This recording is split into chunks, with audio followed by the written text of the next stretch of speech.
Hi friends, and welcome to the start of the training year. This May strength routine is going to be done from our garage for the first part of this month. We're hoping to get into gyms, fingers crossed, by the end of May, but for now we're going to be doing this first phase of general strength from the garage, so it's going to be a pretty equipment limited strength. But we are going to continue to use ankle bands if you have those. Be a good thing to have. We're going to add this week a jump rope. If you have one of those, great to have. And some very basic tubing and cords. They call these tubes, they call them cords. Depends where you get them. But this is the kind that have kind of the handle on the end. And this is just a basic black band, kind of like the easiest of the big bands they're called, the mega bands.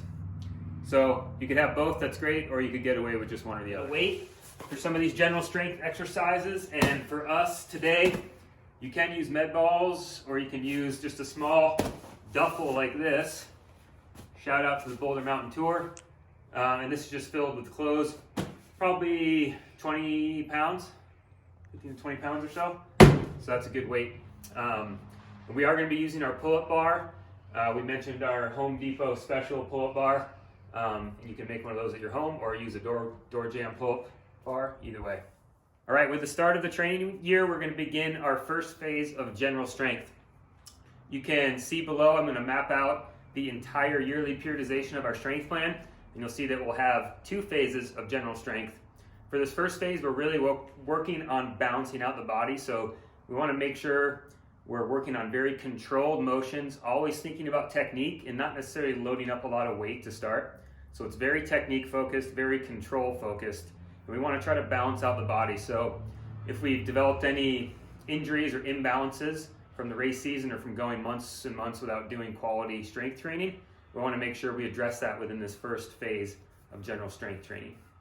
As usual, I recommend starting things off with a 10 to 20 minute jog. Now we're doing a few warm-up stretches, downward dog to spider. Hopefully everyone is more flexible than I am here, but basically we're just trying to work on some thoracic mobility during the downward dog, also stretching out the hamstrings and stretching out the hip flexors and hips during that spider portion of the stretch. Next we have a lunge and reach series. So I'm just lunging on one leg and then doing kind of a thoracic rotation over that knee, one rotation to each side. So that kind of counts as one rep, and I'm doing 8 on each leg. Next, we're doing fire hydrant holds. This is a good warm-up glute routine here, and I'm doing 60-second holds on each leg. Always thinking about keeping my chest forward. You can do something with your arms if you want. Sometimes people throw like basketballs back and forth to one another. Always focusing on being really stacked during this. So I want that knee to be stacked over the foot, and I want my hips to be stacked over my knee. If you want to make it harder, use the double band option. Now we're doing big I's and big Y's. This exercise can you get what you put into this exercise. So I like to come up onto the toes there to add a little bit more of a stability element and really try to open up the chest. So it's not only activating the shoulder muscles behind the shoulder blades, but also helping open up the chest with a nice stretch there.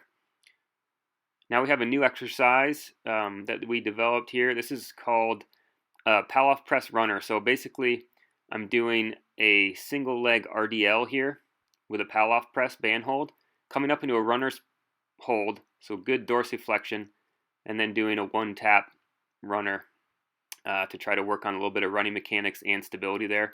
You should really feel that stability in the glute of the leg that's staying on the ground the entire time. So what I'm doing 10 of these on each side. So I'll do 10 and then I'll switch, trying to be super quick off the ground, good dorsiflexion, good high knees.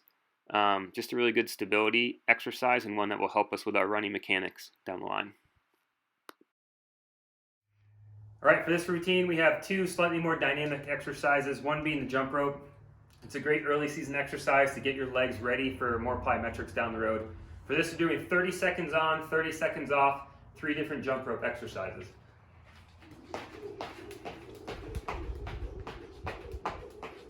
You can start with 30 on, 30 off of each of these exercises and build up to doing them continuously. So we're doing a 2-legged hop, then an alternating single foot, and then a single foot high knees.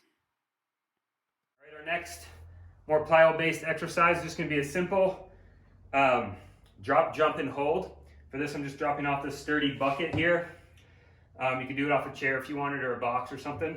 And this is really to just get our legs used to landing and jumping with the right technique. Next week I'll be posting more spring plyo type exercises. So this is just kind of like a lead up into that to get our legs ready for more explosive jumping. So I'm always focused on landing and taking off with the right technique, making sure I'm balanced in that athletic position. When I'm doing these, I'm trying to spend some extra time and focus on holding the landing. That's why it's called a drop, jump, and hold. So just practicing landing in that nice body position and holding it for a split second, making sure I'm super stable before I start my next jump.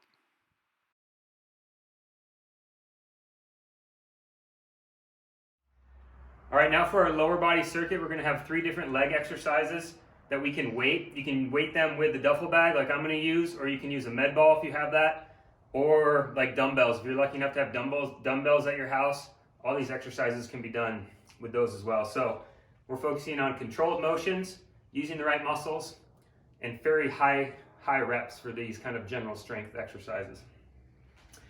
I'm gonna demonstrate the lateral lunge to single leg squat first without weight, and then I'll show you how to do it with weight. Anytime we're doing a single leg exercise, we of course want to focus on that stacked position so we're not collapsing the knee inward, and we're staying strong through the hips and through the glutes, really trying to focus on glute activation. So if you're using a duffel bag like me, I'm going to kind of hold it in a front squat kind of position. So I use the straps like that, and I hold it up high on my shoulders. You can also just hold a med ball out in front of you too. But for this, I'll kind of hold it like a front squat, and my shoulders pretty high.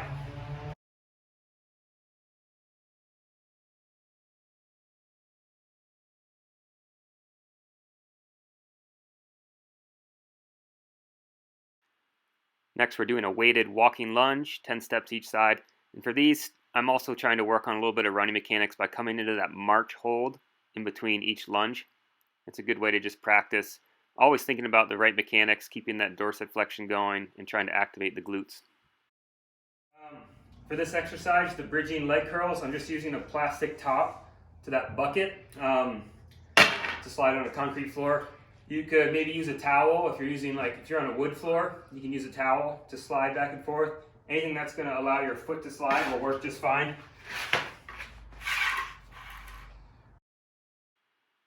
During this hamstring curl, in one motion, we're going to curl the leg and also come up into a bridge. So we're always thinking about trying to keep the hips level, stay strong and stable through the core. If you want to make it a little bit more challenging, you can take your hands from the ground and put them on your chest.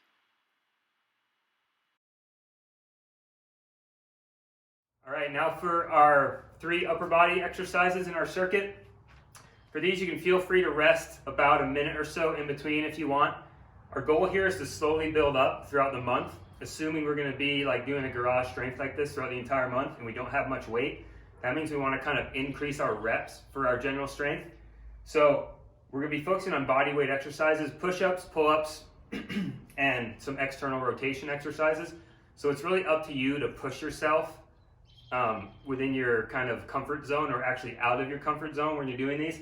So if you're somebody that can do a lot of reps like in push-ups or pull-ups, start with body weight on like week 1 and then potentially add either higher reps until you're maxing yourself out, or you can add weight using a duffel bag, or I'll show you some variations on push-ups that can make them more challenging. With our pull-ups, our goal here is to slowly build general strength. So if you haven't done any lifting yet in the last few weeks, you might get super sore from just maxing yourself out on pull-ups. So we want to ease our way into that. I like to think about what my max is historically on pull-ups and try to do maybe 3 or 4 less than that. So say I can do 20 pull-ups, I might try to then do 3 reps of 15 or something like that. So you're getting really close to your max, but just kind of stopping just before that every single time. And then as we progress our general strength sessions over the next few weeks, you'll see the write-up below. I'm going to start maxing out in some of these exercises. So by week 2 or 3, I might be maxing out at least one of my sets doing pull-ups and maybe even one of my sets doing push-ups. So that means maxing out to failure, where I can't do any more. And that's really how you start to build a little bit of muscle and build some higher quality general strength.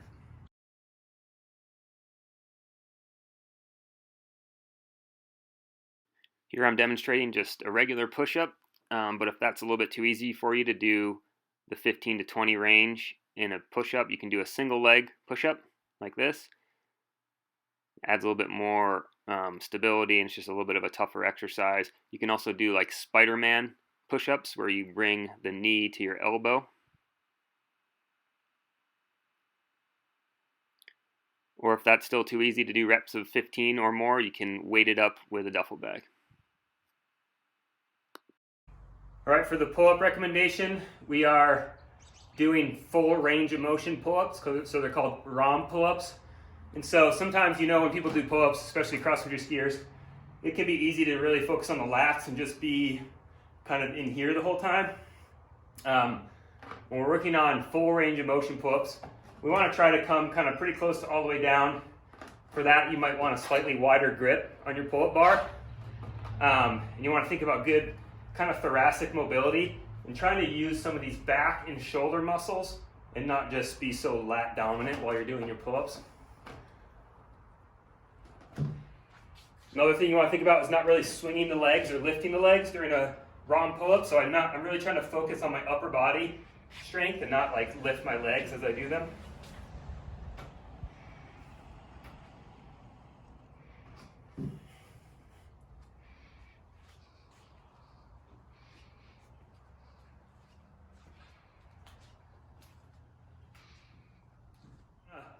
Push ourselves close to our max rep and kind of hit that really close to that for 3 or 4 reps, depending on the week.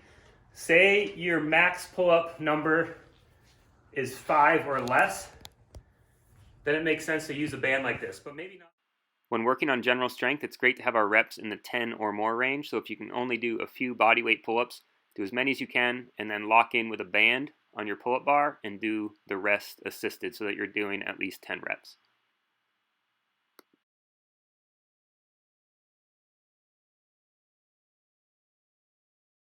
Finally, we're doing a shoulder external rotation, but for this, I'm doing it in a runner hold, thinking about body position and mechanics here. This will add another element of stability and also hopefully help us kind of activate that glute on the stationary leg, on the straight leg. And I'm doing kind of mixing it up and doing a few on one leg and then switching and doing a few on the other. Finally, for our core circuit, we want to try to progress this from week to week.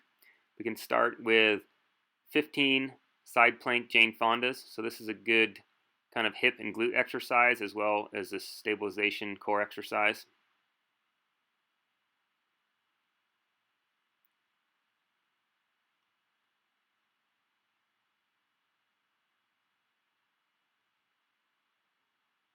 Next, I'm doing Supermans with a band hold.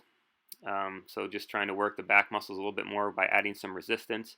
Trying to hold it for a few seconds in the outstretched position with that resistance. Getting my hands and feet off the floor when I do this exercise.